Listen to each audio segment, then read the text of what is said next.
Olive oil, avocado oil, what do I choose? Some people say that you can cook with olive oil. Some people say you have to use avocado. What do you do? Like, what is the healthier oil? What should we actually be paying attention to? Well, there's a few things that you got to watch out for, okay? They're both extremely healthy fats. They're both extremely healthy when it comes down to the monounsaturated fats that trigger the production of what is called OEA within our bodies. I'm not going to go into a lot of detail, but basically they both are fat-burning machines that are extremely undervalued on low-carb diets because people are always going for the saturated fats and they forget about our good friends, the olive oil and the avocado oil. But where do they really start to have a difference? Well, let's touch on the olive oil first. See, olive oil gets a bad rap because people think that you can't cook with olive oil. Well, truth be told, I've talked about that in my videos myself where I said you shouldn't cook with it. You should opt to cook with avocado oil. But the thing is, if it's real olive oil, you can cook with it up to about 420 degrees, which means for the most part, if you're cooking on low to medium heat on the stove, you're not going to have a problem. It's just hard to find true extra virgin olive oil. You see, extra virgin means that it was picked and then immediately cold pressed right after that. So you end up really with a true authentic oil. What makes this hard is that in 2007, the New Yorker published an article that showed that up to 80% of the extra virgin olive oils that were out there on the market were a total lie. They weren't really extra virgin olive oil. So I want to give you some quick tips on how to make sure what you're getting is truly extra virgin olive oil. For one, it needs to be in a dark bottle. Okay, that's your first indicator. If it's not in a dark bottle or it's not a metal bottle, it's not really extra virgin, okay? You also should be looking on the bottle for a pressed or crushed date, not a best by date. Okay, if it has a crushed date on there, then it's gonna tell you that's when it was ultimately made. Also, it's probably going to be more than $10. If your olive oil is less than $10, I can almost guarantee it's not extra virgin.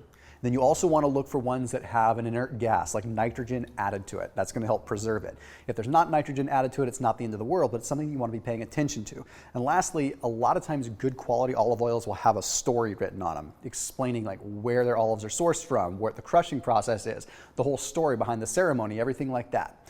Then when it comes down to avocado oil, it's not as much of a concern. You see, avocado oil is a little bit more resilient, but with that resilience comes a little bit less in the way of potency inside your body. You see, when it comes down to the OEA, when it comes down to that oleic acid that really gets us the fat burning benefit, olive oil is definitely going to take the cake. It's definitely going to take the prize.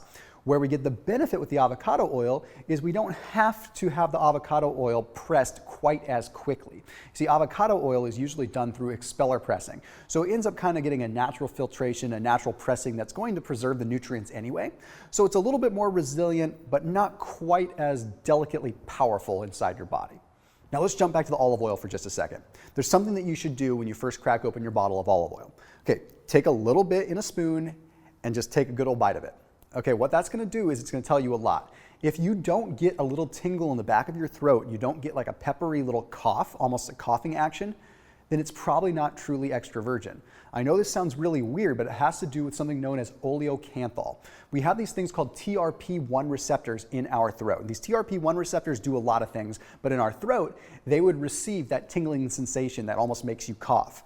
If the oil has oxidized where you're not actually getting that tingling sensation, then that's how you know that it's been oxidized and it isn't really extra virgin olive oil. I will say when it comes down to both olive oil and avocado oil, you can check out Thrive Market. Okay, I put a link down below in the description. They have all kinds of different avocado oils, different olive oils that all meet my recommendations and meet my standards. So I've gone ahead and I've created keto bundles and fasting bundles and hormone optimization bundles and all different kind of grocery things. So Thrive is a membership-based online grocery store.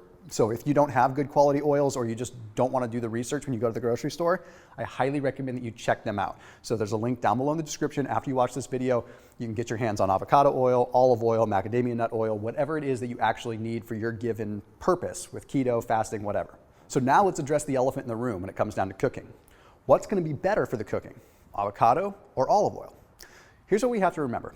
Olive oil, if it is not EVOO, if it's not truly extra virgin, is going to oxidize horrendously.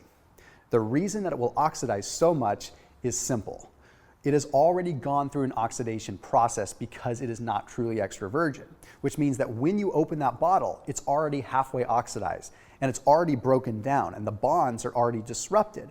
So then when you put it even to a remotely hot pan, it finishes off the denaturing and you have a low quality oil that isn't just bad, but is actually toxic because it's going through lipid peroxidation and actually causing free radical damage within your body. That's not good stuff. So avocado oil, you might get a little bit more out of your bang for your buck when it comes down to just the fact that it might be cheaper because you don't have to go that high-end extra virgin olive oil route and you can cook with it at a high temperature. But if you're really trying to get the overall health benefit, it's better to spend a couple extra bucks and get the good quality olive oil. It's just hard to get good quality olive oil at the grocery store. So at the end of the day, yes, you can cook with olive oil. It just requires an education before you take that step. That's why in most of my videos, I err on the side of caution and I say just get avocado oil, because I can't always trust that you can walk into a grocery store and get the right kind of olive oil. So I wanted to do this video to help clear the air and help people understand that, but also give you a little bit of a guide in order to buy the right olive oil, and also give you some guidance as to what oil might be best. So as always, keep it locked in here on my channel, and I'll see you in the next video.